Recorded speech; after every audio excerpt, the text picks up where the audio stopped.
नमस्कार साथियों, आज हम लोग जर्मन दार्शनिक इमैनुअल कांट के बारे में चर्चा करेंगे, जो कि मूलतः 18वीं शताब्दी का दार्शनिक था।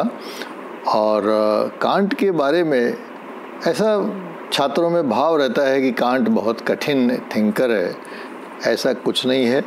आज हम लोग इसको बहुत सरल ढंग से समझने का प्रयास करेंगे कि कांट की क्या ख़ास बातें हैं जो उन्होंने दर्शन शास्त्र को और राजनीति विज्ञान को दिया है। शुरू करने से पहले दो तीन बातें कांट के बारे में बता देना बड़ा इंटरेस्टिंग होगा कि कांट एक बहुत ही साधारण परिवार का था। जीवन भर वो बहुत अविवाहित रहा वो, और उसका बहुत ही एक प्रकार से सोशल नेचर था। वो बहुत ज़्यादा मिलने जुलने में विश्वास रखता था, पार्टियों में विश्वास रखता था। लेकिन एक बड़ी उसकी ख़ास बात थी, और वो ये थी कि वो अपने शहर के बाहर जीवन में कभी नहीं गया। अपना शहर कभी छोड़ा ही नहीं। ये बड़ी अपने आप में विलक्षण बात है कि कोई इतना बड़ा दार्शनिक हो और अपने शहर को छोड़ के ही ना जाए। कांट उसमें से एक था। लेकिन कांट की एक बड़ी खूबी ये थी कि वो बहुत पंक्चुअल था और समय का बहुत पाबंद था। और इतना पाबंद था कि उसके गतिविधियों के अनुसार लोग अपनी घड़ी मिलाया करते थे। इतना वो समय का पाबंद था। कांट की एक और ख़ास बात है कि यूरोप में उस ज़माने में कांट के पहले भी और कांट के बाद भी जो दार्शनिक हुए हैं वो उतने एकेडमिक क्षेत्र से नहीं थे, स्कॉलर्स नहीं थे। वो थे दार्शनिक, लेकिन कांट एक प्रोफेसर भी रहा, अपने पूरे यूनिवर्सिटी में बहुत लंबे समय तक काम किया। और उन्होंने बहुत कठिन ऐसा माना जाता है कि किताबें लिखी जिसमें critique of pure reason, critique of practical reason, critique of judgement, मतलब बहुत ही क्लिष्ट एब्स्ट्रैक्ट कई तरह के उन्होंने किताबें लिखी। और उन्होंने जो कंट्रीब्यूशन किया है वो ज़्यादातर फिलॉसफी के क्षेत्र में और ख़ास तौर से मेटाफिजिक्स के क्षेत्र में, जिसको हम तत्व मीमांसा करते हैं, जिसके बारे में हम लोग चर्चा भी करेंगे, उसके बारे में किया है। एथिक्स के बारे में उन्होंने बहुत कंट्रीब्यूशन किया है। और एक पेरिफेरल वे में हम कह सकते हैं कि पॉलिटिक्स के भी क्षेत्र में उनके कुछ विचारों का योगदान है जो कि कनेक्टेड हैं। और इस प्रकार से उसके जो भी पॉलिटिकल आइडियाज़ हैं वो उसकी थियरी ऑफ मॉरल से बेस्ड है, नैतिकता पे आधारित है। कांट एक ऐसे इनलाइटनमेंट के युग में पैदा हुआ था जबकि रीज़न का बड़ा डोमिनेंस हो रहा था, या रीज़न को बहुत तरजीह दी जा रही थी। और उसमें एक ख़ास बात ये थी, जैसा कि हम लोगों ने पहले भी देखा है कि बेकन है, डेकार्ट है, या इन प्रकार के लोगों ने, कि उन्होंने जो चर्च का डोमिनेंस था या जो फेथ का एलिमेंट था कि what is right, what is good, इसके बारे में चर्च जो कह देता था वो मान लिया जाता था। इससे हट के इन लोगों ने अपनी एक शुरुआत की कि नहीं भाई, चर्च नहीं, फेथ नहीं, गॉड के डिक्टम्स नहीं, बल्कि हमारी रैशनैलिटी है, हमारे रीज़न का जो इम्पोर्टेंस है हमारे जीवन में, वो इम्पोर्टेंट है।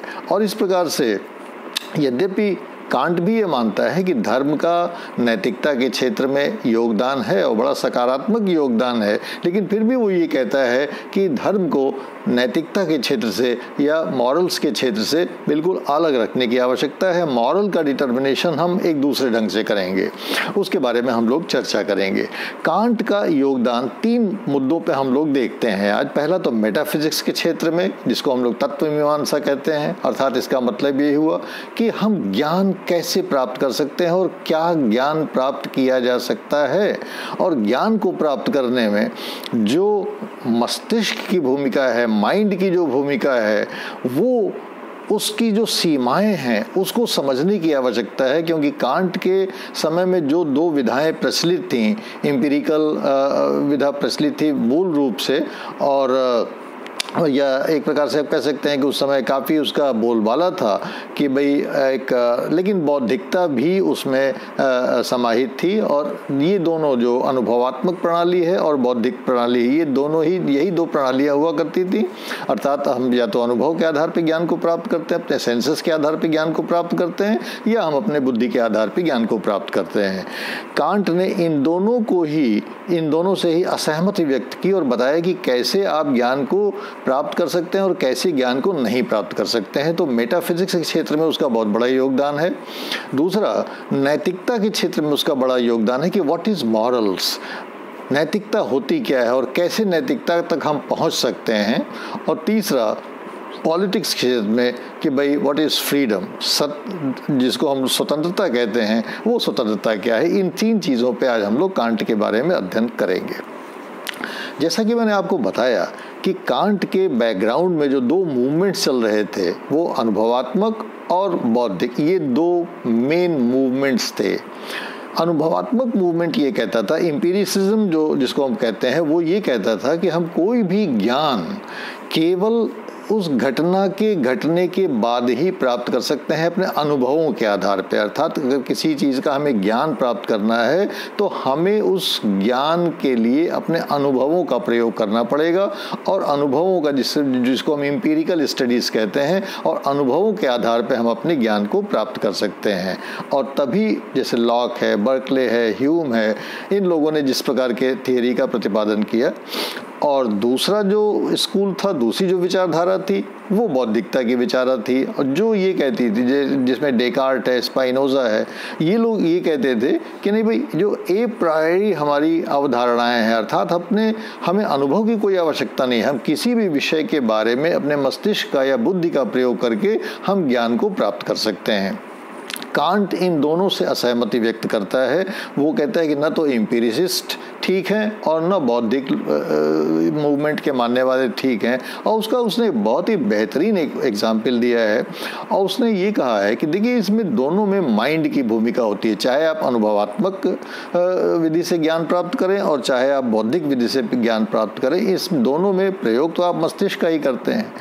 और मस्तिष्क का जब आप प्रयोग करते हैं तो जो आपका मस्तिष्क है वो वास्तव में उसकी एक बहुत बड़ी भूमिका होती है रियलिटी को स्ट्रक्चर करने में। अर्थात अपने बौद्धिकता का आप प्रयोग एक निष्पक्ष ढंग से नहीं कर पाते, क्योंकि आपके मस्तिष्क का जो विन्यास है, मस्तिष्क की जो पैदाइश है, मस्तिष्क का जो जिसको हम कहते हैं एडोलेसेंस है, या मस्तिष्क का जो यूथ है, या मस्तिष्क की जो एज है, वो भी एक प्रकार से पर्यावरण से निर्धारित होती है। और जिस प्रकार का आपका मस्तिष्क होता है, उसी तरीके से नॉलेज को आप स्ट्रक्चर करते हैं, अपने एक्सपीरियंस को स्ट्रक्चर करते हैं। इसीलिए किसी एक चीज़ को अगर 10 लोग देखते हैं तो उसको 10 तरह से परिभाषित करते हैं, क्योंकि सबका जो मेंटल फैकल्टी का डेवलपमेंट है वो अलग अलग तरीके से हुआ होता है, उनमें कोई यूनानिमिटी नहीं रहती है। तो इस प्रकार से एक चीज़ तो ये है। और दूसरी जो बड़ी इंपॉर्टेंट बात उसने कही वो ये कही कि भाई, ये दोनों जो एम्पिरिसिस्ट और रैशनलिस्ट हैं, ये जब ये कहते हैं कि हमको ज्ञान प्राप्त करना है, तो वास्तव में ये ज्ञान जो है वो एक टाइम और स्पेस के फ्रेमवर्क में ही प्राप्त किया जा सकता है। टाइम को ट्रांसेंड करके कोई ज्ञान आप नहीं प्राप्त कर सकते, स्पेस को ट्रांसेंड करके कोई ज्ञान नहीं प्राप्त करते। किसी भी चीज़ का अगर आपको ज्ञान प्राप्त करना है तो उसको समय और उसको स्थान के द्वारा परिसीमित करना पड़ेगा कि भाई ये कब हुआ था और कहाँ हुआ था, तभी हम उसमें कोई भी प्रकार के लक्षण या किसी प्रकार के उसमें जो विशेषताएं हैं उसको उसमें आरोपित कर सकते हैं। लेकिन अगर हमको टाइम और स्पेस से लिमिटेड होकर कोई ज्ञान प्राप्त करना है तो जाहिर है कि वो ज्ञान लिमिटेड होगा, इसलिए आप वो पूर्ण ज्ञान नहीं प्राप्त कर सकते। केवल ईश्वर ही है जो कि हमें वो पूर्ण ज्ञान दिला सकता है। हमारे अंदर ये क्षमता नहीं कि हम पूर्ण ज्ञान को या सत्य को सही ढंग से प्राप्त करें। तो ये उसका एक बहुत बड़ा कंट्रीब्यूशन है नॉलेज में। और इसी को आगे बढ़ाते हुए उसने कहा है कि अगर वास्तव में हम देखें तो विश्व को हम 2 रूपों में देख सकते हैं। पहला रूप तो हमारा ये है कि जो हमें दिखाई देता है, जैसे जिसको वर्ड ऑफ फिनोमिना कहते हैं, कि जैसा विश्व हमें वास्तविकता में दिखाई देता है, एक वृक्ष दिखाई दिया, एक चिड़िया दिखाई दी, एक व्यक्ति दिखाई दिया, कोई भी चीज़ हमें दिखाई देती है वो, और उस जो चीज़ हमें दिखाई देती है उस चीज़ को हम अपने इंद्रियों के माध्यम से समझने का या उसको ज्ञान प्राप्त करने का प्रयास करते हैं, क्योंकि और यही हमारे कार्य कारण का संबंध स्थापित हो जाता है कि भाई हमने किसी चीज़ को देखा और उसको हमको लगा कि ये हरा है, हमको लगा कि ये लंबा है, हमको लगा कि ये मोटा है, हमको लगा कि ये श्वेत है, हमको लगा कि ये किसी और रंग का है। तो कोई भी जो हमारे ज्ञान की परिधि होती है, सीमा होती है, वो वास्तव में हमारे सेंस ऑर्गन से परिभाषित होती है। लेकिन कांट कहता है कि जैसे मान लीजिए कि ये तो आप देख रहे हैं, लेकिन अगर कोई व्यक्ति जैसे उसकी पैदाइशी हो, उसकी आंख पे एक नीला चश्मा लगा हुआ हो, किसी की आंख पे हरा चश्मा अगर पैदाइशी लगा हुआ तो उसको हर चीज़ हरी दिखाई देगी, उसको हर चीज़ लाल दिखाई देगी। किसी को आंख पे अगर पीला चश्मा लगा हुआ है तो उसको हर चीज़ पीली दिखाई देगी। इसी प्रकार से हमारा जो माइंड होता है उसके ऊपर भी तरह तरह के चश्मे लगे रहते हैं और वो उन चश्मों के द्वारा ही पूरे विश्व को समझने का प्रयास करता है। इसीलिए इंद्रियों के द्वारा जो ज्ञान प्राप्त होता है वो ज्ञान नहीं होता है जो वास्तविक ज्ञान होता है। Things in themselves are not like that what we try to understand through our senses. They are very different। और वो जो चीज़ें हैं थिंग्स, जैसे ये विश्व जो है स्वयं अपने आप में जिस रूप में है उसका ज्ञान तो हम प्राप्त ही नहीं कर सकते हैं। कांट का ऐसा समझना था कि न तो हम एम्पिरिसिस तरीके से, न अनुभव के आधार पे, और न उसको हम माइंड के आधार पे कंसीव कर सकते हैं, क्योंकि माइंड भी टाइम और फ्रेम से लिमिटेड होता है। तो अब सवाल ये पैदा होता है कि जब सत्य का ज्ञान या वास्तविक ज्ञान न तो आप अनुभवात्मक विधि से प्राप्त कर सकते हैं और न ही आप किसी प्रकार से अपने मेंटल फैकल्टीज़ का प्रयोग करके प्राप्त कर सकते हैं, तो उस ज्ञान को प्राप्त किया कैसे जाए। और इस पर प्रायः प्रश्न भी पूछे जाते हैं कि कांट ने जो ये जो वर्ड है इसको उसने नॉमिना वर्ल्ड कहा, अर्थात आध्यात्मिक क्षेत्र का, आध्यात्मिक विश्व कहा। तो जो हमको दिखाई देता है लौकिक विश्व और जो हमारा पारलौकिक विश्व है, तो पारलौकिक विश्व का ज्ञान हम कैसे प्राप्त कर सकते हैं।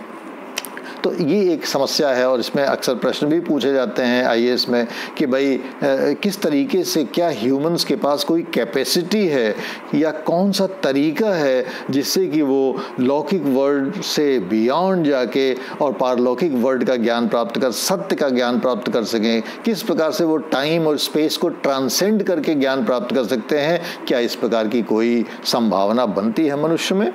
और कांट कहता है कि हाँ, इसमें एक संभावना बनती है और वो ये संभावना बनती है कि जब कोई व्यक्ति कोई भी कार्य करता है और वो कार्य वो वास्तव में नैतिकता के आधार पे करता है, मॉरल्स के आधार पे करता है, वो इस आधार पे नहीं करता कि उसका लाभ होगा या हानि होगा या उस पर कोई सेल्फ इंटरेस्ट उसका छुपा होता है। तो जब अपने स्वहित के आधार पे कोई काम न करके हम बिल्कुल निस्वार्थ भाव से अपने ड्यूटी के रूप में, अपने नैतिकता के आधार पे करते हैं, तो ऐसी स्थिति में ये संभव है कि हम जो लौकिक विश्व है उससे ट्रांसेंड करके पारलौकिक विश्व में चले जाएं, हम टाइम और स्पेस के बैरियर को ब्रेक कर दें और वास्तव में ऐसा ही मनुष्य एक स्वतंत्र और पूर्णतः एक ह्यूमन पर्सन के रूप में हमको दिखाई देता है। तो इस प्रकार से कांट में जहाँ तक मेटाफिजिक्स का सवाल है, जहाँ तक तत्व मीमांसा का सवाल है, ज्ञान को कैसे प्राप्त किया जाए उसका सवाल है, उसने एक छोटा सा इंटरवेंशन यहाँ पे, बहुत महत्वपूर्ण इंटरवेंशन, लेकिन ब्रीफली मैंने आपको बताया। इसको आप और पढ़िएगा, लेकिन एक इससे आपको आधारशिला मिल जाएगी आगे के अध्ययन की कि भाई मेटाफिजिक्स कांट का है क्या। दूसरी चीज़ नैतिकता का निर्धारण, मॉरल्स के क्षेत्र में बहुत बड़ा मॉरल्स भी, ये जो इथिक्स का क्वेश्चन है ये मेनली तो यही है ना कि व्हाट इज़ राइट, सत्य क्या, सही क्या चीज़ है, सही क्या चीज़ है, क्या चीज़ गलत है, और ये कैसे परिभाषित किया जाए। चर्च बता देगा, हमको धर्म बता देगा, रिलीजन बता देगा कि साहब ये सत्य है, ये असत्य है, क्या उसको हम सत्य असत्य मान लेंगे। कांट कहता है कि नहीं, हम कोई भी चीज़ को राइट इसलिए नहीं मानेंगे कि वो गॉड कह रहा है, वो गॉड का प्रतिनिधि चर्च कह रहा है या कोई भी धर्मगुरु उसको कह रहा है, हम इसलिए उसको नहीं मानेंगे।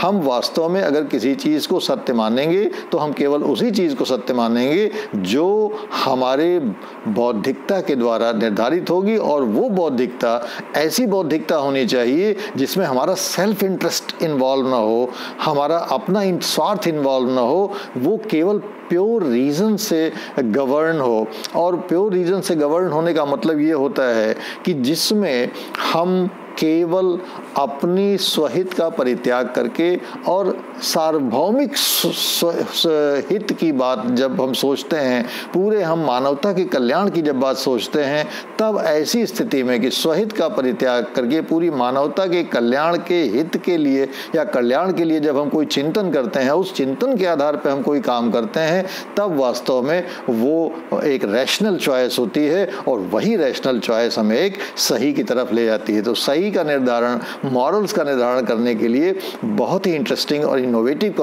इंटरवेंशन कांट ने किया हुआ है।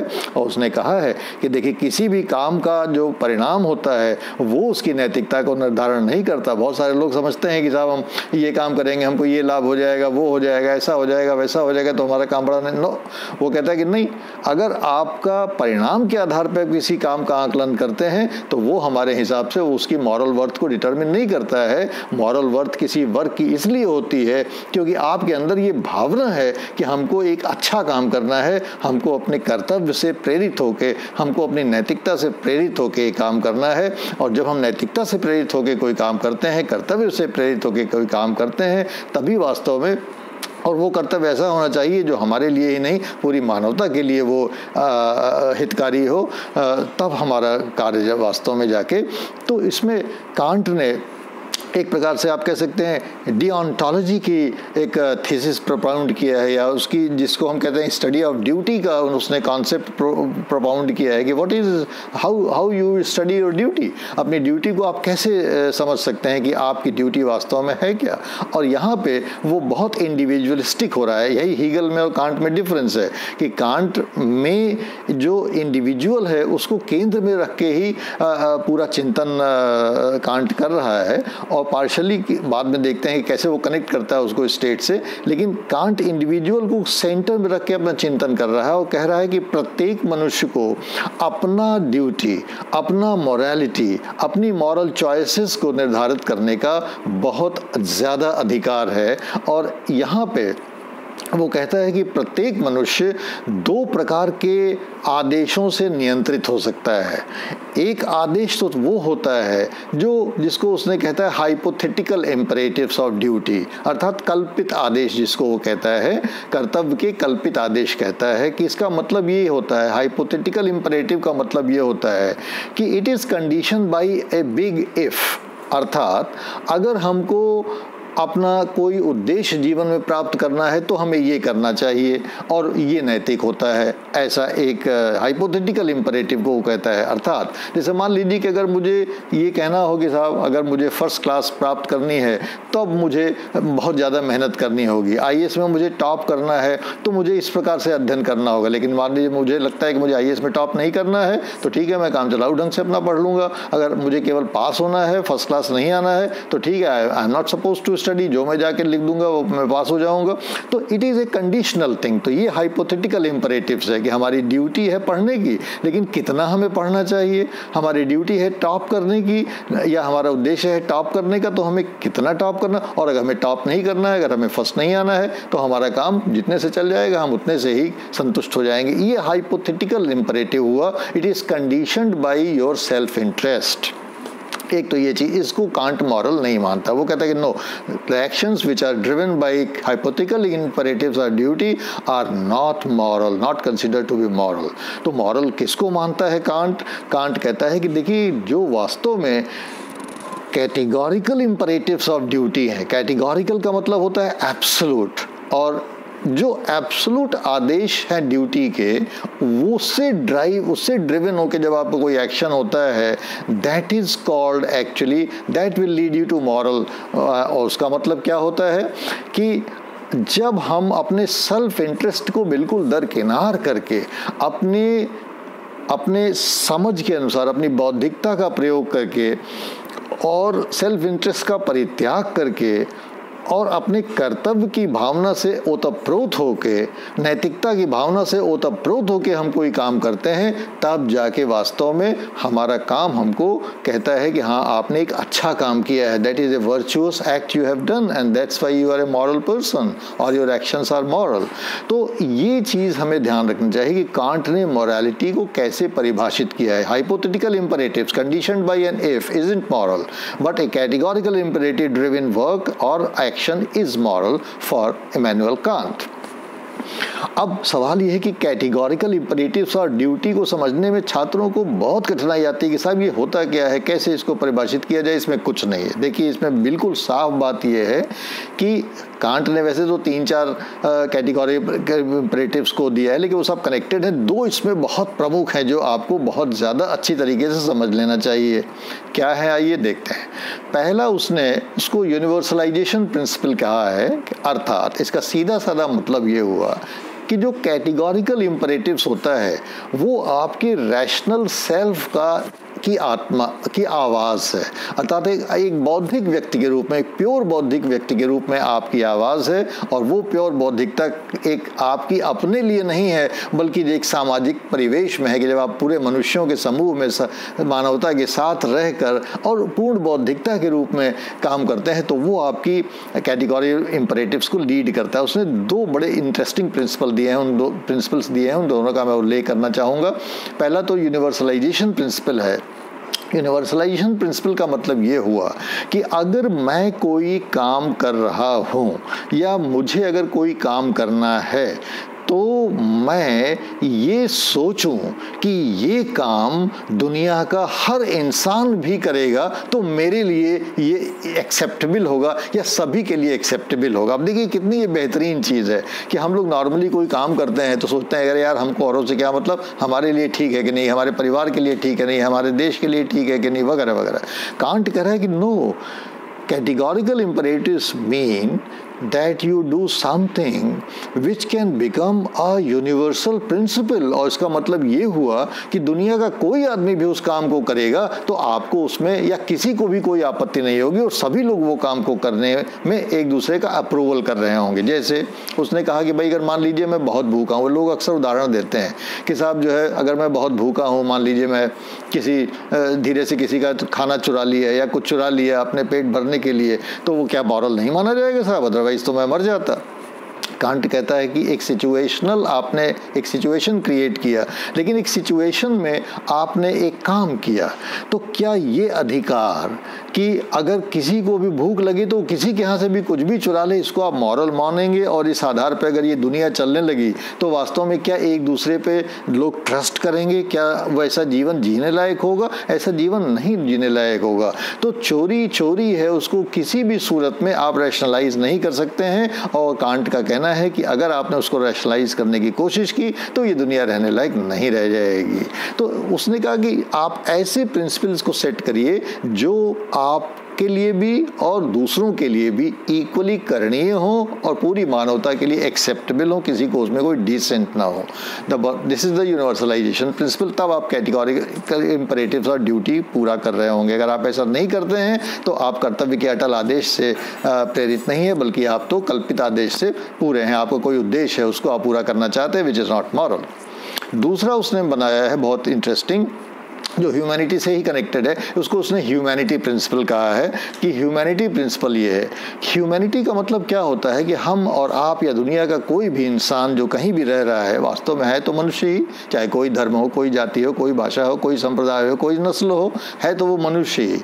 तो कांट कहता है कि और हम एक दूसरे का सहयोग भी करते हैं, एक दूसरे का प्रयोग भी करते हैं, लेकिन कांट कहता है कि आप उसको एक मानवता के एक प्राणी के रूप में जब मानेंगे तो आप केवल उसका शोषण नहीं करेंगे या केवल उसका एक मात्र प्रयोग नहीं करेंगे। हाँ, जैसे मान लीजिए कि मैं टैक्सी में जा रहा हूँ या मैं कहीं रेस्टोरेंट में खाना खा रहा हूँ या मान लीजिए मैं दुकान वाले से कुछ खरीद रहा हूँ, तो अब मैं उसको जा रहा हूँ, ठीक है, वो मुझे एक सेवा दे रहा है, लेकिन वो स्वेच्छा से ऐसा कर रहा है, मैं उसको उसके लिए प्रेरित नहीं कर रहा हूँ या मैं उसको कोर्स नहीं कर रहा हूँ कि नहीं भाई तुमको ऐसा करना ही पड़ेगा।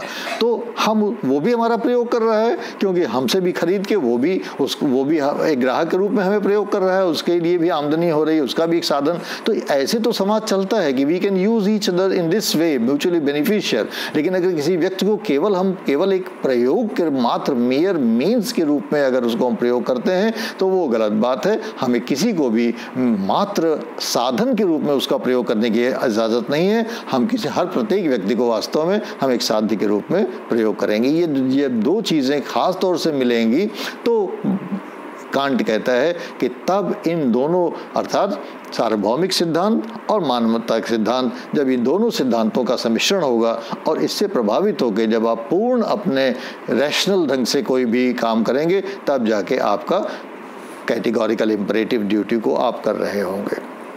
अब आइए तीसरा जो उसका तत्व है, जल्दी से उसको भी देख लेते हैं कि फ्रीडम के बारे में उसने क्या राय जाहिर की। पूरी जो पॉलिटिकल फिलॉसफी है कांट की, वो सारा का सारा उसके मॉरल थियरी पे बेस्ड है। मॉरल थियरी से अलग हटके कुछ नहीं है। फ्रीडम जो है वो उसमें पूरी की पूरी भूमिका इथिक्स की है। तो उसका कहना है कांट का कि देखिए, जो सच्ची फ्रीडम है वो सच्ची फ्रीडम तो वही होती है जो कि वास्तव में हम अपने कैटेगोरिकल इम्परेटिव्स ऑफ ड्यूटी के आधार पे अपने कार्यों पे लगाते हैं, जिन प्रतिबंधों को हम अपने कार्यों पे लगाते हैं। फ्रीडम का मतलब कांट कहता है कि फ्रीडम बड़ी अच्छी चीज़ है। सबसे सरकार को भी लोगों की फ्रीडम को संरक्षित करना चाहिए। कांट कहता है कि लोगों की फ्रीडम को सरकार को संरक्षित करना चाहिए, लेकिन वो कहता है कि फ्रीडम का मतलब क्या हुआ। फ्रीडम का मतलब हम समझते भी हैं।